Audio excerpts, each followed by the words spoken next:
Here's my GIANT Toughroad SLR 2 bike as I originally wanted it. So it's taken me a few months to get it to this stage. I've now got front and rear racks on and full chromo plastic mudguards.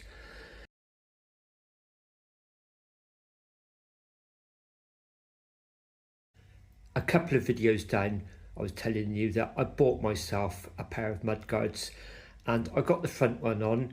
It took about an hour or so, but I got it on okay and trimmed the stays down, but I couldn't get the back one in.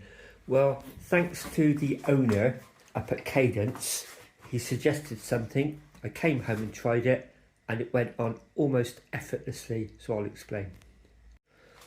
The problem had been the front mech being so far back, it just wouldn't allow the mudguard to slip in there. And he showed me his bike. In fact, it was up in the window of their shop.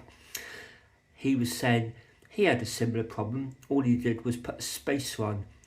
And I kind of had considered that originally, but I just didn't think the wheel would fit in afterwards. I came home, put it up on the work stand, tried it, and it worked perfectly. So you can see there's that crossbar between the two chainstays, and there's a threaded hole there for a bolt. And so I just slipped the bolt through the mudguard. I put a washer this side of the mudguard to protect the mudguard. I put a spacer and another washer. And the spacer that I used was just one of these washers you get on in the tube valve. So I got plenty of those hanging around. As I said, I've just put one of those in there.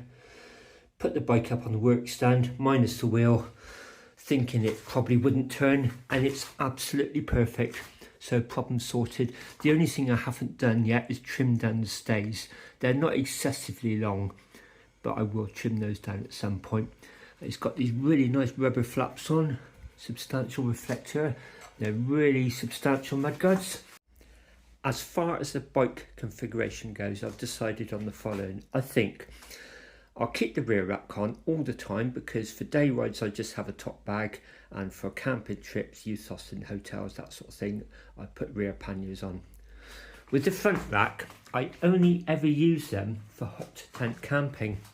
And so what I've decided, I think, is I'll keep them on as from today, November the 1st, because I'm going hot tent camping later this morning.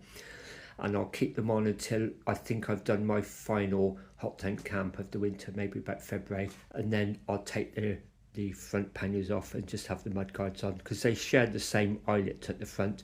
I don't want to be taking the front rack and screwing the mudguards in more often than I have to, because that's a chrome based fork and it's got steel screws going into it, so I don't want to risk stripping the threads.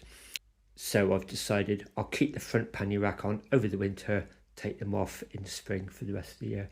Anyway, I've got my panniers all loaded up upstairs. I'm going hot tent camping. I'll see you on the road.